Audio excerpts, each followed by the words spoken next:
I started to lift my hands up to God, and there's this one band that came out during that time called Rain Collective, and they released the song Build Your Kingdom Here. And so I lift my hands up, and I laid it on my stomach where I had that mass, and I just started praising God and singing the song, and it shook like a volcano erupting. Like, Wow. it just shook violently, where it like even shook the couch. Like, it was shaking so violently. And my dad was in the kitchen. My mom wasn't home yet. She was driving separately home from the hospital. So I just got there with my dad, and it was shaking violently, and it just disappears completely. And that night, I was able to drink a whole gallon of water in that night. And so that was my first time drinking water in 2 months. It was like 2 or 2.5 months. Impossible.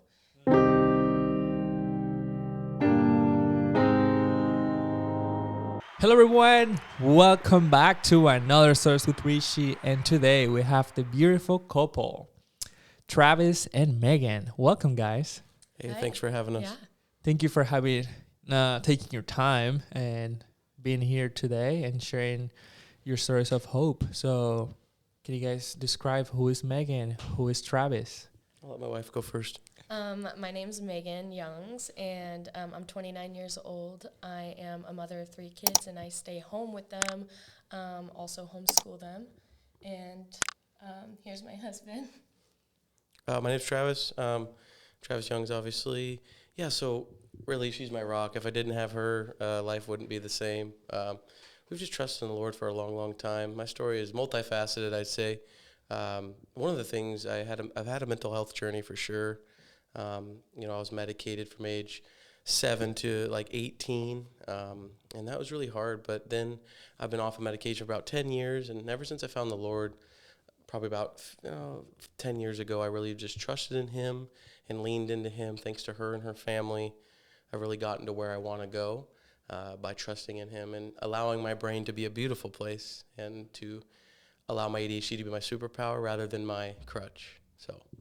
Can you tell me more about your journey struggling with, your mental health? Yeah, so it was really hard because when I was young, my parents didn't really know how to handle me. I was really out of control and loud, and and so it was really hard because I never felt like heard a lot of times.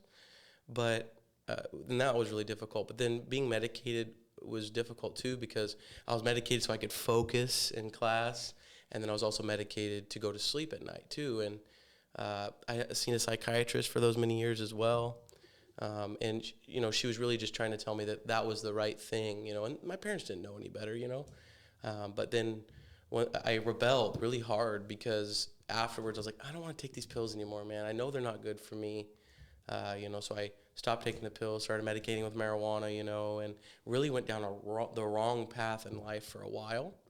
And once I found my wife and her family, I really gave my life to the Lord and never looked back. I've not been medicated for 10 years. Wow. So, yeah. That's awesome. And how do you guys meet each other? So we went to the same high school, and we met each other because there was an after-school program at Central. And, we just met each other in the library afterwards and got to know each other, and then we just started hanging out. She'd come over to my apartment in college, and without her mom knowing, right? And she was there during the worst times of my life, and now she's there during the best times of my life. So wow. It's amazing. We have gone through everything together. I wouldn't trade her for anything in the whole world. Yeah, so he had this nickname in high school. They called him Bubbles because he can grow like an afro. Yeah. And so when he had his helmet on for football, it would fit him, but then they shaved it off, so then it just bubbled around. It bubbled around, right? And so that was my nickname, throughout all high school and so Bobbles, yeah. When we met in the after-school thing, I was the first one to tell him, he's like, hi, I'm Bobbles. I was like, what's your real name? I'm like, that's a stupid name. He's like, oh, Travis. I'm like, yeah, I'm not going to She told me, I was like, wow, she called me Travis. Maybe I should marry her. Wow, that's cool. Wow. So, Megan, tell me more about you. Yeah, so I grew up in Monmouth my whole life, and We still live in Monmouth. And I was raised in the Lord. And pretty much from there, I still chose, the route that I wanted to go down. My parents, they didn't, even though they taught me about the Lord, and I think they did a really good job on that, but they didn't ever like pressure me that I had to be that way. Like they still let me make my choices, which I really appreciate. And so there was a time in school, backtrack, I got really sick. I dealt with health issues most of my life, stomach issues. I was in the hospital a lot growing up. And once my freshman year hit, something happened and I couldn't breathe well when I'd go to school, and we couldn't really figure out what it was, but it was so bad that I couldn't stay in school. So pretty much they took me out of school. We went to doctors during that time, still couldn't find out what was wrong with me. About 2 years later, I came back to school my junior year, and tried to so I did my junior year, and then after that I went my senior year. In the very beginning, tried to fit all of my freshman, sophomore, and other junior classes and my senior classes all in 1 year as much as I could. I did so I did school, and then any of my classes that I had free time, I did online schooling through the school, and then after school I did schooling. And then I went to the after school program on top of all of that. And so pretty much stress wore on me and made me get sick again. So for a while we thought it was maybe anxiety or some type of stresses. Well, I ended up having really bad stomach issues that I dealt with earlier in my life, but they just kept creeping back in. And so I was always on different kinds of diets and health, certain just eating plans that I had to stay on, liquid plans and whatever, and none of that worked. And so then finally, I think some reason I would go back and forth where my body would get better and then it would get worse, and we still didn't know why. So around that time, I met Travis, and I knew him, but we started becoming more friends again. Yeah. We're playing UFC on the couch, you know. And pretty much it was the day of Christmas, I believe. My body just wouldn't take in food anymore at all. If I took in food, I'd just start suffocating. I just couldn't breathe at all. And so started going back to doctors again. They didn't know what it was. Got pretty much every test we could get that they was available to find out what was wrong, and they still didn't know. And then after that, my body stopped. About a month later, my body stopped taking in water completely. Wow. So now I couldn't eat or drink any fluids, and when I would, same thing. It was suffocation. And keep in mind, we're barely just dating at this point. I'm like, am I gonna lose the woman that I want to marry? Wow. And it was a really hard time to see her go through that. But yeah, I'll let her share the rest. Yeah. So so during that time, I lost a ton of weight, and I couldn't hold up my body anymore. My mom had to bathe me every single day, blow dry my hair, everything that you should be able to do yourself, I couldn't do. Just to get something in me, they'd even try giving me just some egg yolk, just on a fork, just a little bit to get something. Mm-hmm. And my body would react right away. And I started growing this mass on my stomach, and went to the doctors. They couldn't figure out what it was. And so as time went on, I kept praying about it, asking God, God, we've been going to doctors for years now, and no one can tell me what's wrong with me. And the one and only test they were not willing to give me was for colon cancer. I grew up with a lot of issues with my bowels, and which I didn't tell my parents when I was younger because I thought it was normal with what would happen, and till I got older and they started noticing these issues, and find out I had every single symptom that we could find on WebMD, because we had to pretty much self-diagnose me because no one could help. But the doctors were like, "Oh, you're too young." But yeah. she was literally dying. They told me they would not. So I was 19, I think, 18 or 19 during that time, they said, we are not willing to do that test on you because nobody has colon cancer at 18 or 19 years old. And my mom and dad got very frustrated because they're like, kids are born with cancer, babies are born with cancer, like, you know, anything can happen. And they're like, that's the only one we won't. You guys are going to have to find another route. Well, my parents didn't have a lot of money, so we couldn't go to specialists just to find specialists, you know. And my mom was also stay-at-home mom because she dealt with many health issues. So my dad was the only worker during that time, and they had 4 kids. And so, you know, they just did what they could. So anyways, my mom, she was praying to God one night, and he told her, he said, speak life over your child. Do not look at what's happening to the outside, but speak life into her. And so I would sleep in my parents' garage, which was like kind of a rec room. They had couches out there, and it was where we could keep it really cold. I had to have super cold air to breathe freely.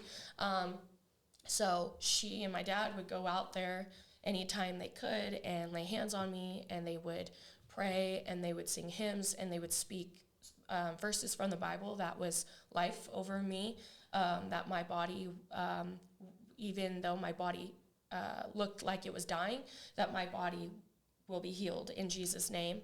And so that went on for a while. And then one night, he told me he was going to go to a Blazers game. Yeah, so we're at the Blazers game, and like I go there, and this is the last time I was at the Blazers game, unfortunately, but I'm the biggest Blazers fan, right? And we're there, I'm there with my old family friends. Boom, I get a phone call.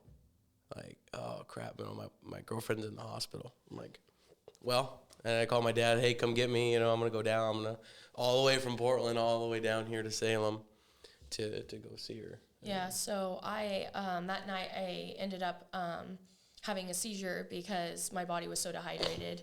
And I had multiple seizures before that, before the same reason. This one was the worst. So got to the hospital and gave me IVs and stuff, and I felt a little better.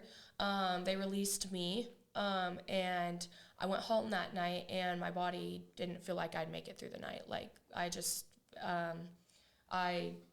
felt like I was dying completely, and I could even feel some of my spirit like leaving my body even. You know, when they start saying like you have like memories, like when you're dying, like some people say they'd have memories of their past or something, like good ones. That's what was happening. Like I could feel it. And so anyways, I started to lift my hands up to God, and there's this one band that came out during that time called Rain Collective. And they released the song Build Your Kingdom Here. And so I lift my hands up, and I laid it on my stomach where I had that mass, and I just started praising God and singing the song, and it shook like a volcano erupting. Like, wow. It just shook violently, where it like even shook the couch. Like, it was shaking so violently. And my dad was in the kitchen. My mom wasn't home yet. She was driving separately home from the hospital. So I just got there with my dad, and it was shaking violently, and it just disappears completely. And that night I was able to drink a whole gallon of water in that night. And so that was my first time drinking water in 2 months. It was like 2 or 2.5 months. Impossible. Shouldn't even be alive because I wasn't eating either. Yeah. Yeah, and then after that, a week later, I ate my first meal, and then God healed me after that. So that's some of her story, right? Wow. Yeah. Sounds powerful. Yeah. Sounds like the Lord worked miracle in your life. Yeah.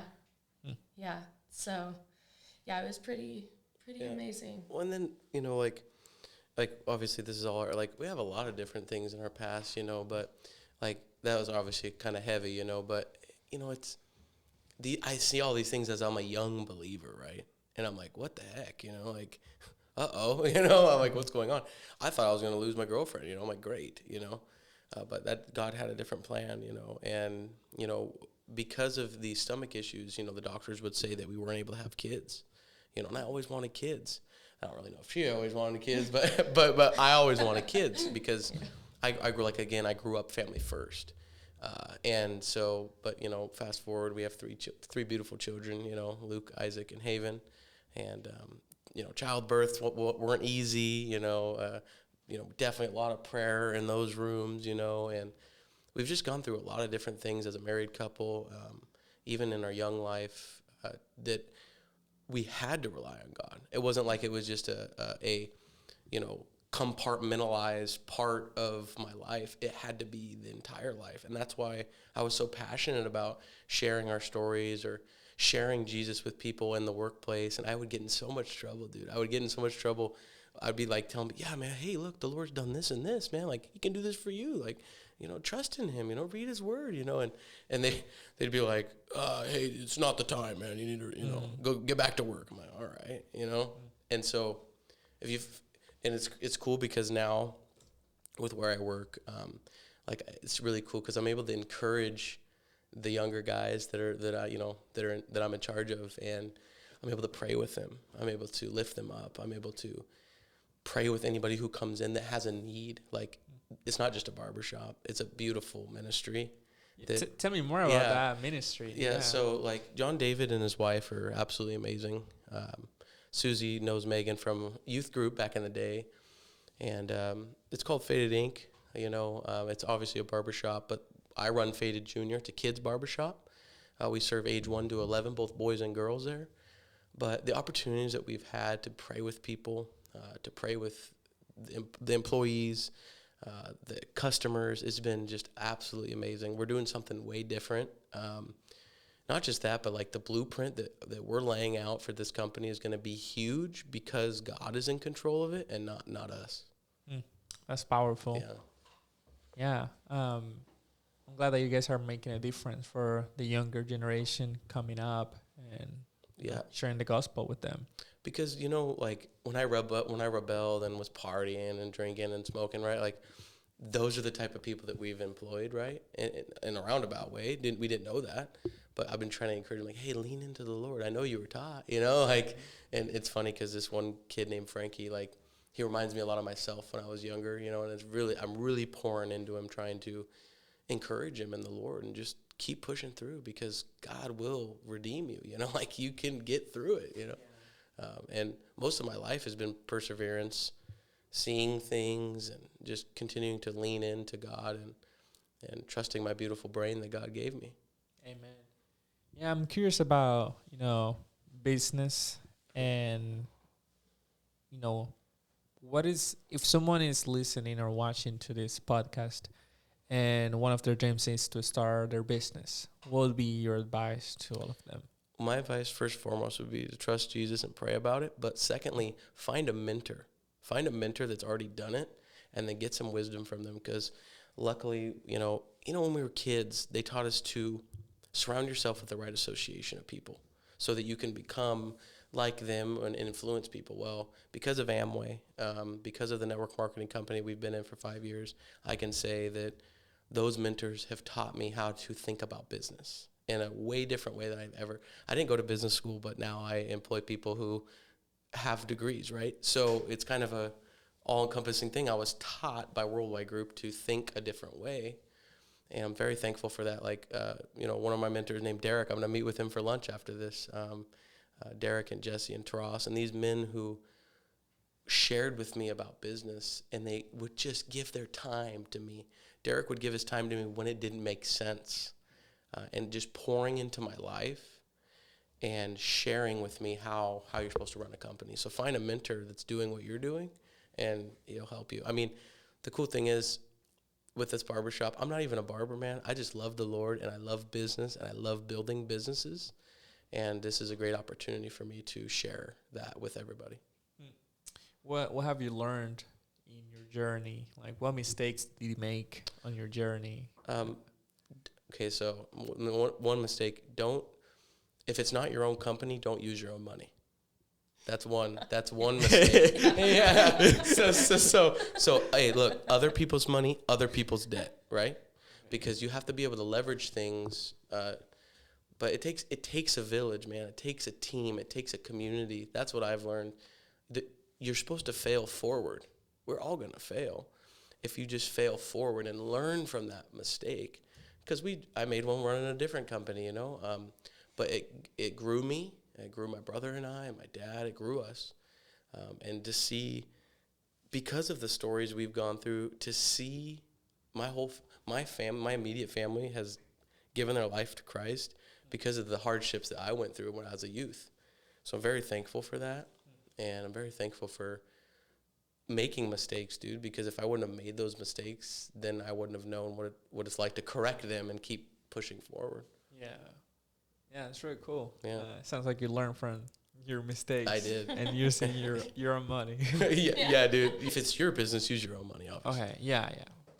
Gotcha. So, Megan, what do you do? So I'm a stay-home mom. Okay. Right now I homeschool 2 of my 3 kids. So yeah, that's definitely challenging in itself. The most important job in the world, dude.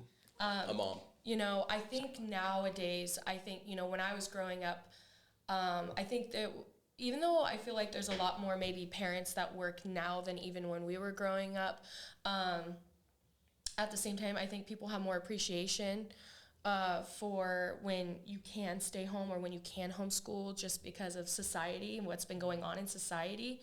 A lot more people are going back kind of to the old ways. So, that does make it easier because there's a lot more like groups you could be involved in and, activities and stuff that you could, involve your children in, which is really cool. I know when I was growing up, it was a little bit more looked down upon. My mom got a lot of backlash about that. But, now it's not, it's definitely more, I'm very thankful that I could do that. But, mental health with raising children at home and being home all day is very important to take care of your mental health. Okay. What have you learned in your journey? So I'm still learning Okay. every single day. Every day is different, especially 3 different minds that think 3 different ways. But definitely take time for the mother or the father, whoever stays home, take time for themselves a little bit here and there. I don't do the best at that, and he always is telling me, you need to go somewhere. Spot. She needs to have a girls' day. They need to have a spa day. They have to, or else it's gonna be wild in the house, dude. So. You forget to eat. You forget to drink water. You forget to do a lot of things because it's very demanding. But I guess. I guess that, I don't know, every day is different. So you just learn as you go. And for me, with my children, I guess the thing I've had to work on the most is anger. Be honest. Because all of them. Have my brain. Yeah, they have his brain. All 3 of them. Okay. Which we're kind of learning maybe is a little bit of my brain too. Hey, man. It's pretty cool. We're way more alike than what we thought we were. It's true. I mean, 2 becomes 1 flesh, right? Yeah. But no, but I didn't mean to cut you off. But the one thing I feel like I've learned is because a lot of people told me that you can't have a wife that stays home, you can't do it. My dad even at a time, not now, but you can't do it. Or my grandpa would ask, "How are you guys doing it?" Like, well, I'm just trusting in the Lord. I've taken extreme sacrifices so that my wife can stay home and raise our children in God. And then obviously teach them the good curriculum, and because that's the future, that's the future of the world. Not just that, but now that I'm able to be in a kids barbershop, that's the future too. And so I kind of see it's all encompassing right now for my life. But it's funny because a lot of our mentors, they were very, very successful outside of business or like with their traditional businesses. Okay. And they were always saying, "Man, like, how do you doing it? Like the Lord, man. I keep telling you, it's Jesus. I keep telling you." But it's funny because even those folks, man, they tell me, "Oh, you gotta turn Jesus down a little bit." Oh, heck no, man. I turn Jesus loud all the time. I mean, yeah. He does. And so I'm curious about parenting because my wife and I, we haven't had kids yet. That's coming up in the future. I'm curious to know, what have you guys learned? Like, what has been the biggest lesson that you guys have learned? To be slow to speak, quick to listen, quick to listen, slow to anger. Yeah. Scripture there, because every kid is different. Even though they can be similar, they're different. You have to be willing to hear them out. because you have to let them talk. You know, obviously there's rules, but it's important, especially when you're disciplining. Hey, you know, we make them say, hey, why did you get in trouble? Can you explain to me why you got in trouble? And then we go from there, troubleshooting, and then, okay, well, and then apologize for what you did do, you know. And for me, I always tell my kids, like, even if we're disciplining or, you know, they get in trouble with something, like, you're still a good kid. Like, we maybe made a bad decision, but you're still a good kid. I think that's very important because my mom did that to me when I was growing up, and when I met his mom and some of the women that she's friends with, they told me that, you know, wow, I really like the way that you say that, because I didn't realize that it wasn't as, maybe not as many parents do that when they discipline. Like, if you'll kind of just leave on a, hey, you know, don't do this or whatever, and just, you know, or kids get in trouble and, like, we're going to put you for a timeout, but then timeout's done, that's it, you know, because then they go to automatically, I'm a bad child, you know, and it's like, no, you're not a bad child. You made a bad choice, you know, or you made a wrong decision, but you're still a good child, and we're learning together, you know, and that's why I tell them all the time, it's like, Mom makes bad decisions all the time. Like, we're learning together, you know, and I'm not a perfect parent whatsoever. Yeah, me neither. But because that's the misconception is, oh, all these parenting books, you know, because we've read them, you know. But it's like, it's on a case-by-case basis, it really is. I mean, it's, yeah. I can write a book, you know. Your own book. My own book, but still. And, you know, like, one of the things I would say that's the most important when you're being a parent is being the father is encouraging your children. Speak life into them. And I've been bad about that too, you know, sometimes. I'm not perfect. I err. But yeah, speaking life into them, you know. You know, my little boy, you know, or Isaac, you know, I'd say, you know, you're a winner, you know, you're a champion, you know, you're gonna do the Lord's will, you know. I want you to be an entrepreneur, you know, and I tell all of them that, and our oldest son wants to be a pastor, you know. And I tell my little girl, my little baby girl, she's my princess. I love her to death. And Haven, she's like, I'm gonna be a business. You know, she's she's 2 and she gets it. Like. She gets it because, you know, I've been teaching her. You know, like, speak life into your children, because, look, her dad told me this one time. You gotta wash it sounds bad, but you gotta brainwash your children the way you want them to think. Or else someone else will do it. Society will get a hold of them, and will do it in a bad way. The world will do it for you. Yeah. Think about it. No, we're seeing that. I mean, it's true, you know. Like, I mean, you know, maybe not everybody agrees, but, you know, I believe that's what we have been able to see to a certain degree. But also, not everybody has the choices. You know, like, if I was a single mother, I wouldn't be able to have the choices I do, because he makes the money for the family. We have had, I think also, you know, coming to parenting, different times of life, I think is important for people to understand, because most of our friends had children later. We had children right after we got married. I was 21? I was 20 or 21. I think 21, had my first kid at 22, which was still really young. And didn't expect to have kids because we thought we couldn't have kids. So ours happened pretty quickly.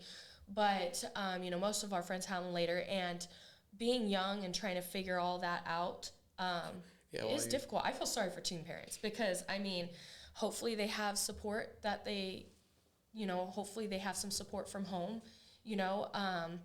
But, like, we weren't teen parents, and it was even hard figuring it out. And my sister already had kids, and my mom had 4 kids. You know, I could go to people. But still, every kid's mind is so different, you know. So, And also one other thing about parenting is, like, we've had a lot of help, you know. My mom, my dad, her dad, her sister. Like, you have to surround yourself with people that first of all, have a like mind that can help you, you know what I mean? Like, family's everything, man. You know, good influences of friends for the kids to be around. And with our kids being homeschooled, last year was kind of hard. COVID was kind of hard, you know, because people were scared of life. And so, but like, obviously we're gonna get them in basketball this year, you know, and allow them to, because they have to, you know, talk with people. You know, I'm a huge communicator. I love communicating, and being able to see my kids knowing that they're getting taught by one mom who's giving them a good curriculum, I know that their success level will be high. Parenting. That sounds challenging, fun. A lot of emotions comes when you guys mention you guys' experience as parents. And, just to finish, I would like to know, what is something that you guys want people to take away from this conversation? I just want people to take away that we love the Lord, we're serving the Lord, and that my name Travis doesn't matter, but Jesus matters. That's what I want people to know. Also, yeah, I God definitely needs to be the center. I think that's going to help your path go a little smoother. It won't be perfect. No, but staying in the middle, we've always viewed God as like a three-quartered rope. Him in the middle, we're on the sides, and He's been our counselor. He's been our physician. He's been many, many things in our life. I think that's very important. Keep Him first. And then also, when it comes to parenting, don't be so hard on yourself, even when you mess up, because you're going to mess up every day. But also make sure your children know you messed up by apologizing to them. I think it's very important that you show them that you're sorry when you're wrong, so that when they mess up, they will know to do that also, and because no one's perfect. And so, yeah.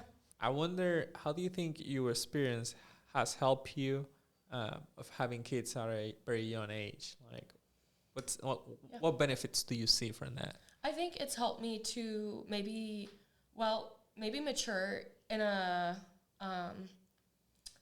mature a little faster, in our minds, because we've been able to maybe understand things that not everybody can understand yet, but we can help be there for them. So like our friends who are having kids now in their 30s and mid 30s, we can help give them advice. Bro, I'm not sleeping. Yeah. I love. I've been there. I love to be able to give them advice or be there for them. And so I think that, I think that. That's good. Yeah. Yeah, because your experience it's also helpful for other people who are in the same journey. So that's really cool. I would like to end with, if you want to get your kid's haircut, come and book at fadeofwestsalem.com. Okay, it's going to be down below here. And thank you so much, guys, for sharing and, talking about you guys' experience in business and as parents, and keep making a difference out there. So thank you so much for being here. Thank you so much for having us. Yeah. Thanks. Thank you for watching, and we'll see you next time.